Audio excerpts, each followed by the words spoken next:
25. Ni story mnaijua vizuri. Mathayo 25. Story mnaijua vizuri.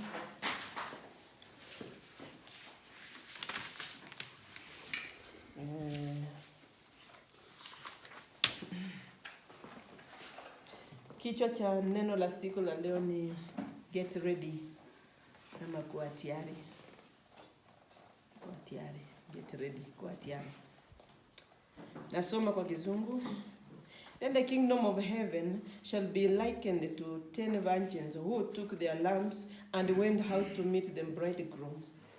Now 5 of them were wise and 5 were foolish.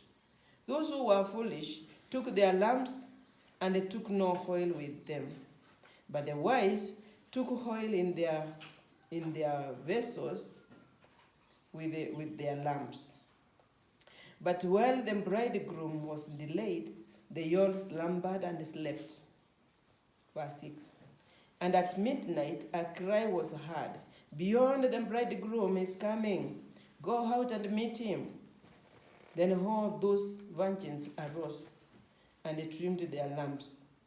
And the foolish said to the wise, "Give us some of your oil, for our lamps are going out." But the wise answered, saying, "No, lest there should not be enough for us and you, but go rather to those who sell and buy for yourselves." And while they went to buy, the bridegroom came, and those who were ready went in with him to the wedding, and the door was shut. Afterwards, the other virgins came also, saying, "Lord, Lord, open to us." But he answered and said, "Assuredly I say to you, I do not know you. Watch therefore, for you know neither the day nor the hour in which the Son of Man is coming." Nasungumuzia juu ya kukua tayari. Bwana vile ametutembelea, amesema ya kwamba anakuja na ako njiani. Ako karibu sana hata kwa mlango.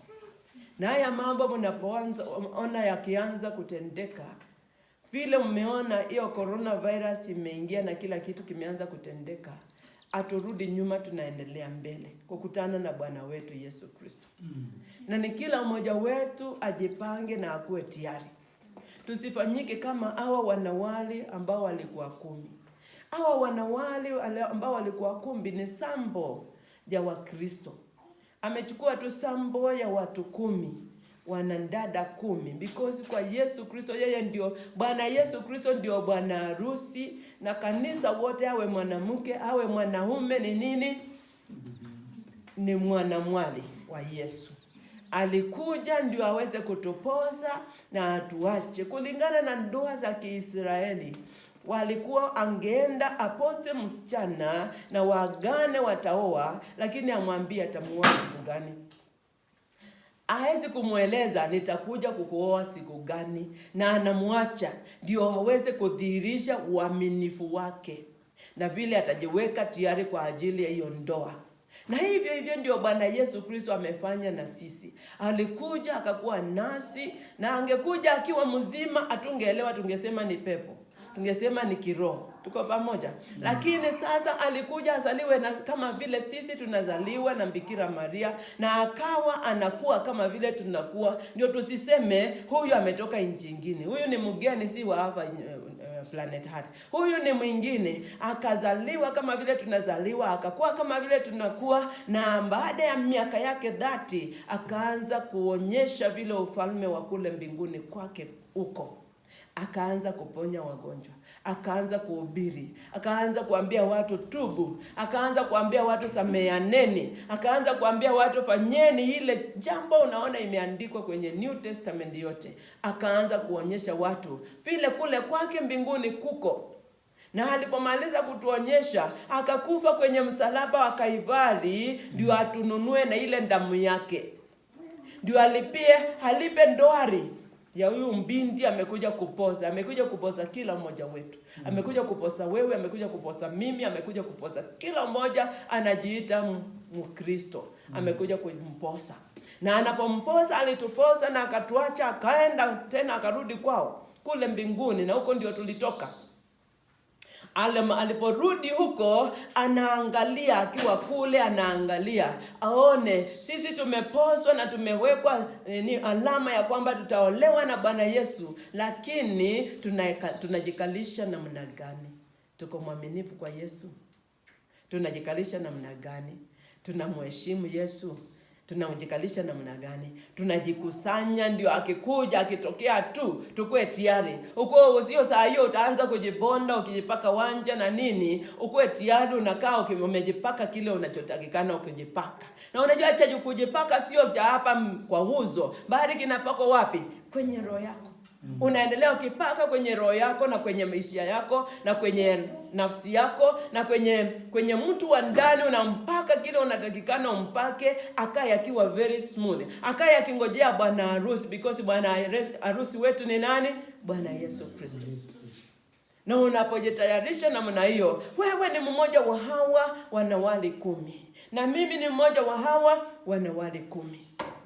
Na ni sisi wote tujiulize, tutaenda kumungoja ama tutakaa tukimungoja? Sasa hii tumeambiwa tukae nyumbani. Unaweza kuona sasa hakuna mtu ananionanga, ufanye chenye unachotaka. Unajitayarisha unapofanya hivyo? Kuna wakati anakuja na akifika anataka achukue tu yule amejitayarisha. Mfano huu wa wanawali ni wanawali 10, lakini 5 wao wanasemekana waliendelea tu kumungoja tu hivyo bwana harusi, na wanakuwa na taa na ziko na hawakubeba nini? Mafuta. Na wanaitwa hao ambao hawakuwa tayari, wanaitwa ni wafumbafu. Ni sisi wote tuangalie na tujue, tunaenda kukutwa tukiwa wafumbafu ama tunakutwa tukiwa werefu. Unaweza asifiwe sana. Naamini kila mmoja wetu hakuna mtu angependa kuitwa mfumbafu, si ndio? Na ni hivyo tupendi kuitwa wafumbafu, basi tujitayarishe. Ndio siku ile anapofika tusikutwe tukiwa wafumbafu. Unaweza kosa kuitwa mfumbafu na watu tunawakuona, lakini siku hiyo unaenda ukakutwa nini? Kumbe hatujui. Tuko pamoja? Kwa hivyo ni wewe uangalie hiyo siku, because amesema ako karibu sana, na siku yote anawadia tuweze kuenda tukiwa werefu. Bwana Yesu asifiwe sana. Na wako werefu kwa nini? Kwa ajili wao waliweza kubeba taa, na wakajua taa haiwezi kuwaka bila nini? Mafuta. Wakabeba nini? Na mafuta. Na kwa hivyo wakakuwa werefu. Na hao wako na taa na mafuta, na wale ambao wana taa na hawana mafuta, wote ni Wakristo. Anaweza asifiwe sana. Amen. Wote ni Wakristo. Kuonyesha ya kwamba kuna wengi sana tunaenda kanisani na tunaachwa na Yesu akiingia. Amen. Kuna wengi sana wataenda na Bwana Yesu, wale wamejikusanya. Na tumesema ni kukua tayari. Taa ni nini? Ukiangalia katika kitabu ya Methali 20 na mstari wa 27. Kimbia pale. Methali 20 na mstari wa 27 utatusomea, yule amefika mapema. Methali 27 na mstari wa 7. Anasema taa, yani roho yako. Roho ya binadamu ndio taa. Hebu tusomee 27 mstari wa 20, mstari kifungu ni 20. Mstari ndio 27. Anasema the spirit of a man is the lamp of the Lord, searching all the inner depths of his heart. Roho hiyo yako, kila mtu ana roho, si ndio? Kila mtu ana roho. Roho hiyo yako ndio taa wa Mungu. Roho hiyo yako ndio taa ya Mungu. Kila mmoja ako na roho. Uko na roho, uko na mwili na uko na nafsi. Tuko pamoja. Uko na roho, uko na mwili na uko na nafsi. Mwili tunauona. Roho yako iko ndani hatuioni. Ndio tunaita mtu wa ndani. Atukumuoni. Na kuna nafsi ile inakufanya utembee, ile inakufanya upate nguvu ya kufanya kazi, ile inakufanya ufanye chochote, ufikirie ufanye hivi. Nafsi. Tuko pamoja? Kwa hivyo hiyo roho yako iko ndani ndio taa wa Mungu. Na hao wadada wote walikuwa na hiyo taa ya Mungu ndani yao. Na kila Mkristo wote ako na hiyo taa ya Mungu wapi? Ndani yake. Taa ya Mungu. Si hata wewe uko naye. Hata ukilima unakuwa naye. Hata ukiosha vyombo uko naye. Hata ukitembea kwa njia uko na, ukiendesha gari uko na hiyo taa. Tumeona hivyo. Kwa hivyo ati tutaenda kuketi mahali tungojee Yesu namna hii. Kila mahali huko uko mahali pale na uko na taa yako. Lakini swali ni kwamba iko na mafuta. Na mafuta ni nini?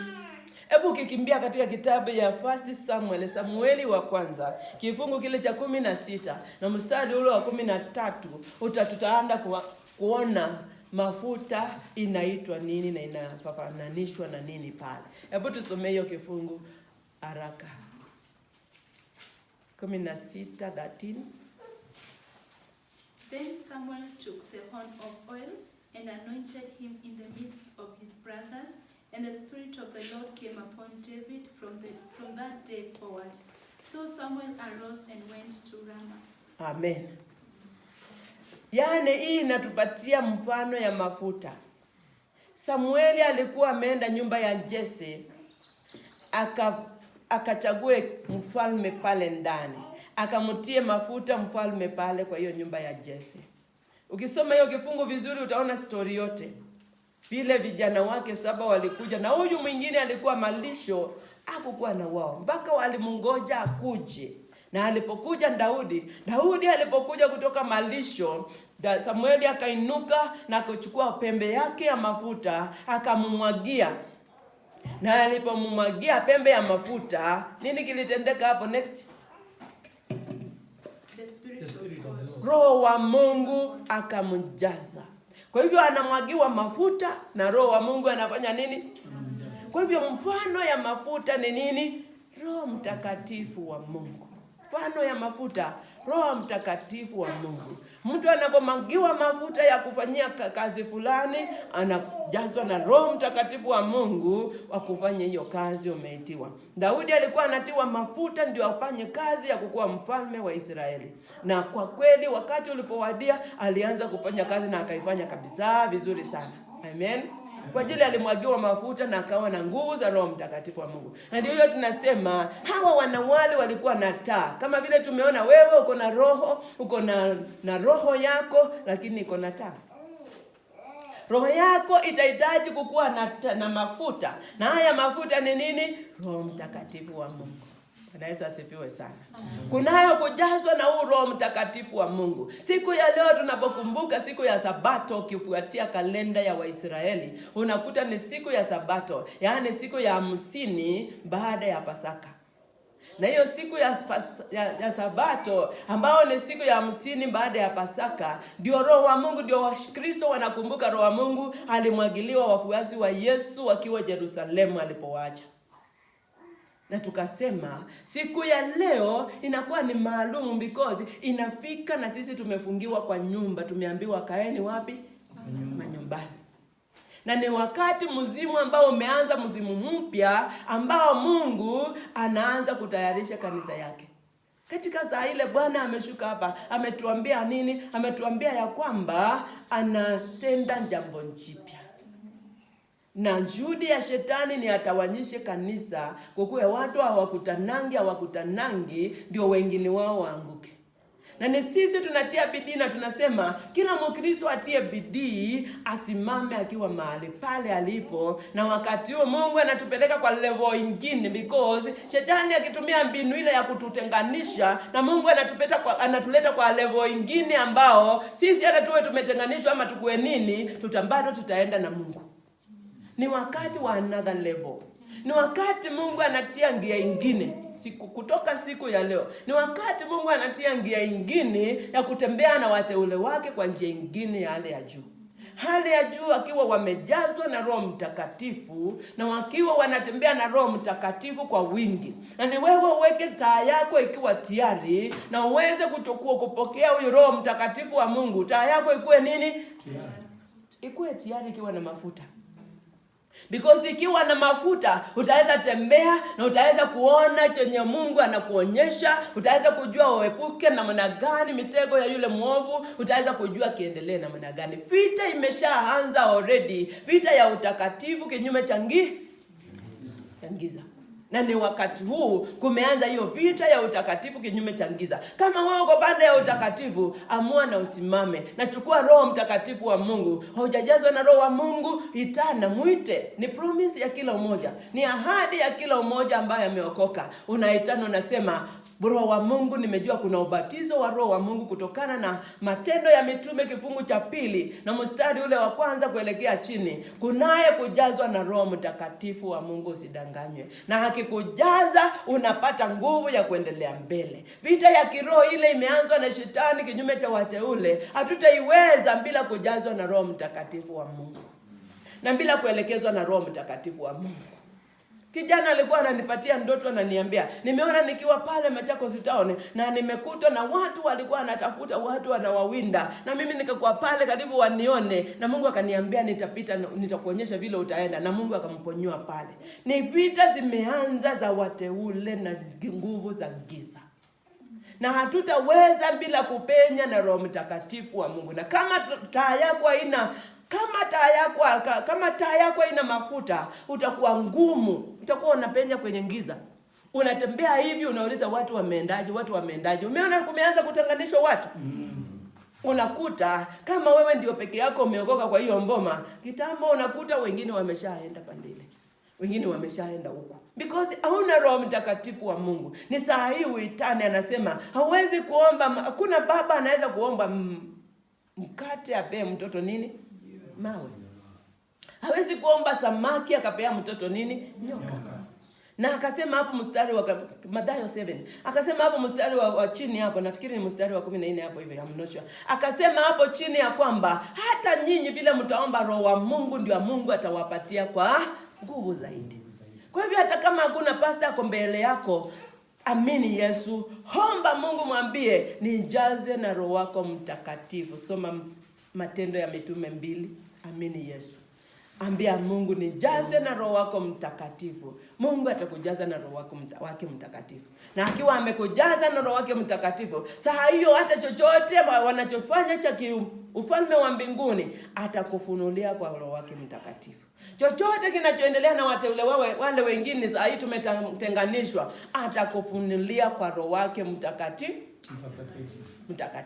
Ni wewe uanze kuwa na hisia na kutamani kutembea na Roho Mtakatifu. Uanze kuwa na hisia na kutamani kufunuliwa mambo na Roho Mtakatifu. Hata yule amejazwa na Roho, kuna zaidi ya hiyo. Kuna zaidi ya kujazwa na Roho. Kuna zaidi ya kunena na ndimi. Kuna zaidi ya kuendelea hapo mbele, because Joel chapter 2 na verse 28 and 29 anasema ya kwamba atajaza mili yote na nini? Na Roho Mtakatifu. Na akijaza mili yote na Roho Mtakatifu, wataanza kuota ndoto, wataanza kupata ufunuo, wataanza kupata kuona maono, wataanza na kunena lugha, wataanza na kufanya mambo makuu na kutabiri mambo ya Mungu, vile umeona msichana akitabiri. Bwana Yesu asifiwe sana. Ndio tunasema Mungu atusaidie kila mmoja tutamani kujazwa na Roho Mtakatifu. Na unjazwe na Roho Mtakatifu, na unjazwe sana, because ndio imeanza, ndio mambo imeanza. Pale mbele Mkristo atakuwa hawezi kusimama bila kuongozwa na Roho wa Mungu. Anaendaje? Kule mbele tunaelekea. Bwana Yesu asifiwe sana. Na ni wewe ujazwe na Roho, utamani uokoke kabisa na ukue straight na Mungu, na ukue wazi, utembee kwenye mwanga vile Bible inakwambia. Na ukitembea kwenye mwanga vile Bible inakwambia, ujazwe na Roho kwa ajili ya haupendi kukaa kwa chombo kiko kichafu. Unajua kwa nini hao wafumbavu wako na Roho wa Mungu? Because wao hawangeweza kujitayarisha. Mara nyingine wanaongea wakisangenya, mara nyingine wako huku na huku. Hawako serious na Mungu. Hawako serious na chenye Mungu anasema kwa hii Bible. Hawako serious na chochote. Hawako serious. Wakisikia Yesu wako kwa mlango anakuja, hawako serious. They are not serious. Na kwa hivyo wao wakakutwa already wakiwa sio nini? Serious. Wako careless. Na wakiwa careless ndio sababu wako careless na wakuweza kubeba nini? Mafuta yao. Si ukienda mahali unafikiria hapo nitahitaji nini na nini? Bwana Yesu asifiwe sana. Ukiwa mwerevu na ukiwa uko makini utafikiria pale naenda kuinahitaji nini na nini. Na kwa hivyo kwa wakiwa careless wakaacha mafuta, wakaenda na taa zao. Tumesema taa ni nini? Roho ya binadamu. Tunasema mafuta ni nini? Mafuta ya upako ya Roho Mtakatifu ikuwe ndani yako, ndio uweze kujua kupenya. Na wakiwa hivyo, wakiwa careless hivyo, ndio wanabandikwa na Biblia hapa ikisema they are foolish, they didn't take their oil. Na wakiwa foolish namna hiyo, wale wengine walikuwa careful na walikuwa wazuri, wakafikiria na wakabeba nini? Mafuta yao. Yule hajajazwa na Roho, tafuta ujazwe na Roho ndio ukue makini. Wakati Bwana anapokuja, yeye Bwana wetu ni mwerevu, anapenda kuchukua watu wako nini? Werevu kama yeye, wamepakwa na wanafuatia kama yeye. At midnight, mstari wa 6. Saa ile, mstari wa 5 kwanza. Saa ile wote waliona kama Yesu amechelewa. Na unajua nini? Yesu hakuwa amechelewa. Wao binadamu tukikaa mahali tunaonanga kama kumefanya nini?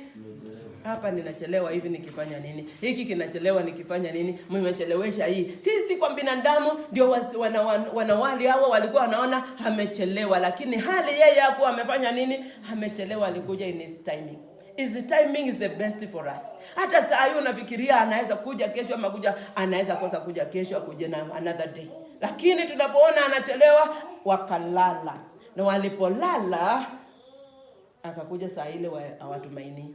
Bwana Yesu asifiwe sana. Amen. Wanalala wote mombosia and then wakalala. Na walipolala usiku, wakiwa wamelala, ndio wanasikia mulio, tarumbeta zikipigwa. Bwana wetu Yesu ama bwana harusi ndio huyu amefika. Toka na tuanze safari tukamngoje bwana wetu, bwana harusi. Saa hiyo ndio wale careless wanaanza kuangalia taa zao, wana trim. Biblia inasema wakainua zile tambi za taa. Kuna hizo taa za kitambo za hapo wakianza kufumbua light. Walikuwa na taa zingine ungeinua tambi zake, halafu tambi yake ikiwa haiko straight, haiko laini namna hii, inawaka moto ikienda namna hii. Umeshaona taa zile zilikuwa za London lamp. Na ikiwaka moto ikienda namna hii, ingetoa moshi, halafu inajaa hapo ndani, halafu haileti mwanga. Ndio hiyo wana trim hizo taa, ukiweka ikiwa laini namna hiyo, inakuwa inaleta mwanga vizuri, alafu inakuwa ni taa. Kwa hivyo hawa walipoinuka kutoka kwa usingizi, wakawakisha taa. Kumbe tambi yao haijakuwa trimmed. Wakitrim wakaona hakuna mafuta, wakauliza, si mtusaidie mafuta kidogo hata sisi. Na wao wanawaambia nini? Hakuna saa ya kuwasaidia, because naweza kukusaidia hii yangu na iishe pia na niachwe. Unajua mafuta ya kupako ya kiroho hawezi ngawia au mwingine. Na ni wewe uende utafute, na inatafutwa kwa kuomba sana. Inatafutwa kwa kusoma hii neno sana. Inatafutwa kwa kungojelea Mungu. Inatafutwa kwa kukaa kwa utakatifu. Na ni kila mmoja wetu ako na nafasi hata sasa ya kutafuta hii mafuta ya kiroho, ambayo mpaka hiyo taa uko nayo utie mafuta hiyo ya kiroho ndio ngojelee Bwana. Unaona ya kwamba ukitia mafuta kwenye taa yako, hata ukilala bado utaenda na bwana harusi. Because hawa walilala wote 10. Hatuwezi kusema werefu ndio waliakaa macho. Werefu na wapumbavu wote walifanya nini? Walilala. Na walipoamuka wote baada ya mulio wa hiyo gurudumu, walipoamuka wakakuta wako tayari. Na wao, unaona hiyo mstari iko chini inasema nini? Then all the virgins arose and trimmed them. Tuko mstari wa 9. And they answered, the wise ones answered, saying, no, lest there should not be enough for us. Tuko mstari wa 10. And they were told, endeni mununue yenu. Sisi hatuwezi kungawia nyinyi, ni yetu gani? Umeomba magoti imechipuka, na huku kumechipuka kwa kuomba, na umesoma neno umesikuwa umekisoma, na huyu amekaa mburi anakuambia mungawia hiyo kitu. Utaweza kumungawia? Kama kweli kama ingekuwa inangawika. Lakini hata ungetaka kumungawia haingawiki. Asifiwe sana. Na hiyo kila mmoja wetu hatamani kujazwa na Roho wa Mungu, na tamani sana, lakini wakawaambia haiwezi kungawika na tuangawi. Endeni mununue yenu. Mstari wa 10. While they went to buy, the bridegroom came, and those who were ready Wale walikuwa tayari, na hiyo ndio kichwa ya ujumbe wetu. Wale walikuwa tayari. Saa ile hawa walienda kununua, hao 5 walienda kununua mafuta. Wale walikuwa tayari, wako na mafuta na wako na taa na wamejiponda vizuri, wameweka mioyo zao vizuri na akili zao vizuri na kila kitu iko sawa. Wakaingia na bwana harusi kwenye harusi. Walipoingia, mlango ilifanya nini? Ilifungwa. Na hivi ndio tunangojelea Bwana Yesu Kristo. Na tunapokuwa tayari, kila mmoja anaenda kwa tayari, tutaingia kwenye mbingu na mlango wa mbingu utafanya nini? Utafungwa na tutaambatana na Bwana wetu Yesu Kristo. Tutakuwa zote tunaolewa huko na Bwana Yesu Kristo. Amekuja kuchukua huyo bibi yake ambao alimnunua kwa damu yake mwenyewe. Na atatuchukua, ataweza kufunga mlango, alafu yule mwingine anagonga nyuma. Naona mstari wa 11. Wakaanza kugonga, wakisema, Bwana, Bwana, tufungulie. Hata ukiitana saa hiyo ameshafunga mlango. Hata ukiitana mara ngapi ama mara ngapi, itakuwa ni nini? Bure. Because majibu ni hiyo moja tu. Anasema nini? Sincerely speaking, sikujui. Kwa ukweli mtubu, sikufanya nini? Sikujui. Enendeni. Na yako ni kusukumwa na malaika waofu. Because Biblia inasema akimbaki hapa duniani kutakuwa na mahangaiko kubwa kuliko hii imeanza. Siku ya leo mahangaiko imeanza. Na akimbaki hapa wakati ule ndio kutakuwa na mahangaiko kubwa zaidi. Na ndio tunasema kila mmoja wetu tamani uweze kujazwa na Roho Mtakatifu. Tamani ukuwe na Yesu wa ukweli ndani yako, na akalie kwenye kiti cha moyo wako vizuri, na aweze kukutawala, na ukubali utawaliwe kwenye hisia zako, kwenye akili yako, kwenye roho yako, kwenye mwili yako. Utamani kutawaliwa na Bwana Yesu Kristo, na anapokutawala namna hiyo, sasa itisha what is next? De kujazwa na Roho Mtakatifu wa Mungu. Ukiitisha tu akisema, hii ni ahadi umetupatia ya kwamba utajaza mili yote na Roho Mtakatifu, naomba unijaze. Na utafute kila wakati. Si umeambiwa ugonge? Unagonga mpaka anakuingia Roho Mtakatifu wa Mungu. Mimi sikuombewa na yeyote, niliambiwa na Mrs. Pastor yule nilikuwa naye siku hiyo ya kwamba kuna kujazwa na Roho wa Mungu, uendelee na kutamani na kuomba. Na nikaendelea tu hivyo kwa nyumba, nikiomba kila asubuhi na jioni, na mpaka siku moja nikiomba kwa nyumba nikasikia tu nalipuka na maneno naongea ambao sijui, na nikajua hii ndio Roho wa Mungu. Bwana Yesu asifiwe sana. Hata wewe unaweza kujazwa. Hata yule ananiangalia kwenye YouTube, unaweza kujazwa kwa Roho Mtakatifu hata ukiwa hapo nyumbani, hata kama hujawekelewa mkono na yeyote. Itisha tu na Bwana atakupatia hiyo. Siku ya leo ni siku ya Pentekoste ambao amemwaga Roho wake Mtakatifu kwa upya, a fresh anointing for the task which is before us. Amejaza Roho Mtakatifu upya kwa mambo ambayo yako mbele yetu ambayo tunaenda kukubana naye. Yeye mwenyewe anayajua. Na anaenda kukuonyesha. Kwa Roho wake Mtakatifu atakuonyesha vile utavuka na vile utaepukana nayo na vile utaenda. Hakuna kitu tunatakikana tuongope. Tuko na Mungu mkubwa. The great I am. Yule mkubwa ako ndani yetu kuliko yule ako hapa duniani. Haleluya. Na Bwana Yesu aweze kuwabariki sana.